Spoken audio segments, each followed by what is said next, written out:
Bonjour à tous, contente de vous retrouver sur ma chaîne YouTube. Les pluies nous viennent avec des maladies, les unes plus dangereuses que les autres. Je vous ai déjà parlé du paludisme. Aujourd'hui, je voudrais m'intéresser au choléra. Mais d'abord, je voudrais vous inviter à aimer la vidéo, à vous abonner à ma chaîne si ce n'est déjà fait et surtout à cliquer sur la cloche de notification pour avoir mes prochaines vidéos. Le choléra, on en parle tout simplement parce que c'est une maladie à laquelle nous sommes exposés en temps de pluie du fait des eaux de ruissellement. Il s'agit d'une pathologie extrêmement grave qui peut coûter la vie à sa victime en moins de 112 heures si rien n'est fait. C'est une maladie très contagieuse, extrêmement contagieuse, causée par le vibrio cholérique, une bactérie que l'on retrouve dans les selles de la personne contaminée. Et c'est pour cela que les scientifiques nous parlent de péril fécal pour désigner le processus de contamination des eaux de boisson, des mets, des repas, des fruits et légumes de façon générale.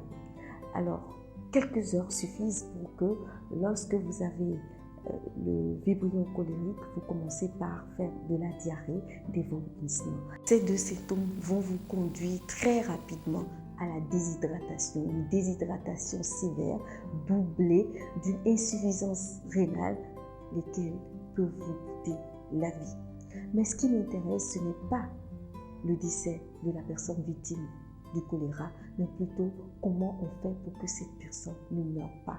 Comment on fait pour prévenir cette pathologie-là. Fort heureusement, avec le Covid-19, nous avons déjà appris à nous laver les mains aussi régulièrement que possible.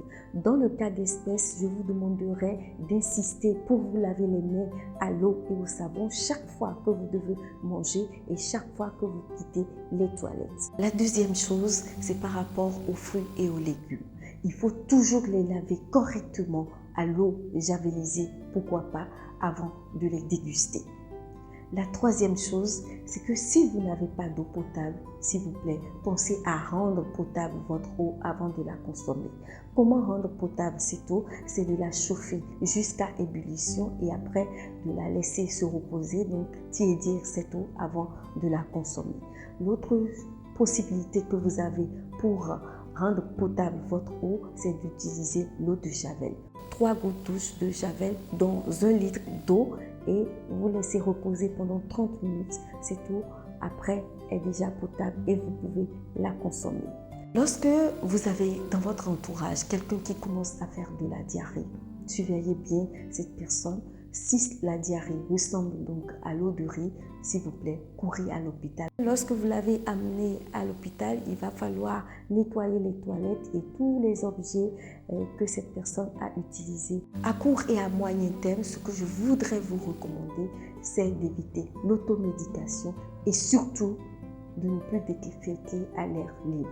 C'est une habitude que nous avons, mais elle n'est pas du tout bonne. Je voudrais vous remercier de m'avoir suivi et surtout, je vous retrouve très bientôt. Ciao!